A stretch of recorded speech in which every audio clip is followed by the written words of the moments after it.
Sa ngalan ng Ama at ng Anak at ng Espiritu Santo.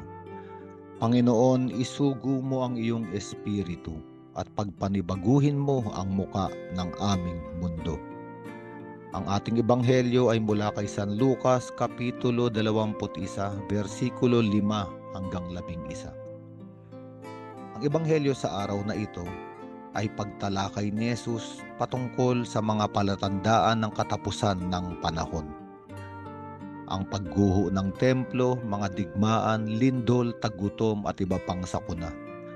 Ang mga salitang ito ay maaaring magdulot ng takot. Ngunit sa gitna ng lahat ng ito, tinatawagan tayo ni Jesus na manatili sa pananampalataya at pagpapakatatag.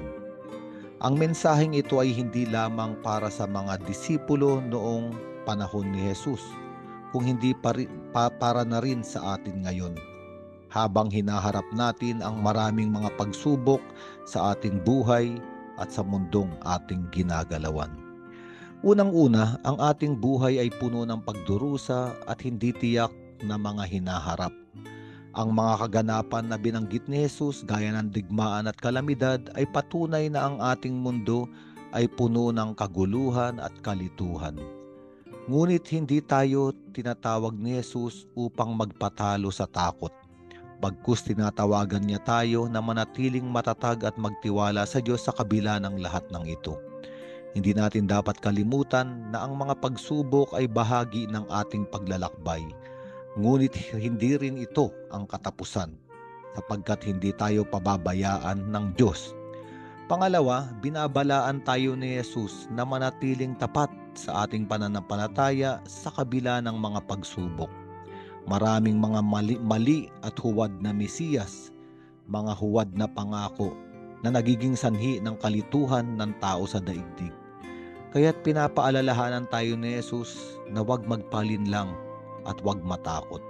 Kaya sinabi niya, huwag kayong matakot. Ito ang kanyang paalaala. Ang mga digmaan sa kuna, kabiguan ay bahagi ng buhay. Ngunit hindi sila ang magtatapos sa kwento ng ating kasaysayan. Sa halip, ang mga ito ay mga pagkakataon upang magpatotoo tayo sa ating pananampalataya at magsilbing saksi sa katapatan ng Diyos sa ating buhay. Sa isang mas mataas na paraan, ang mga salitang ito ni Jesus ay nag-aanyaya sa atin na tignan ang ating buhay sa isang mas malalim na perspektibo. Ang mga pagsubok ay hindi ang huling kabanata ng ating mga buhay. Ang mga ito ay mga pagkakataon upang tayo ay lumago sa pananampalataya, upang tayo ay tawagang magtiwala na ang Diyos ay kasama natin sa bawat hakbang ng ating buhay. Sa kabila ng mga kalamidad, may isang mas malalim na layunin na ibinibigay ang Diyos, ang magpatotoo sa kanyang katapatan sa atin at sa kanyang walang hanggang pag-ibig. Sa bawat sandali ng pagsubok, tinatawagan tayo ni Jesus na magpatuloy sa pananampalataya at kumapit sa Kanya. Hindi niya ipinangako na magiging madali ang buhay, ngunit ipinapangako niya na ang Kanyang kaharian ay magtatagumpay.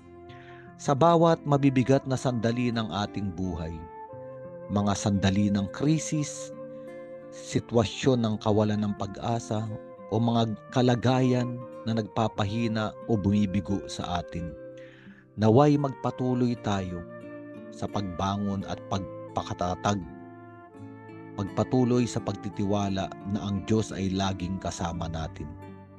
Sa mga sandaling puno ng pag-aalinlangan at takot, huwag tayong mawala ng pag-asa. Tanggapin natin ang mga hamon ng buhay ng may pananampalataya at magpatotoo sa kanyang pag-ibig at pag-asa. Magpatuloy tayo sa pagpapakatatag, magtiwala sa Diyos at ipagdiwang ang kanyang kaharian na darating. Sa ngalan ng Ama at ng Anak at ng Espiritu Santo.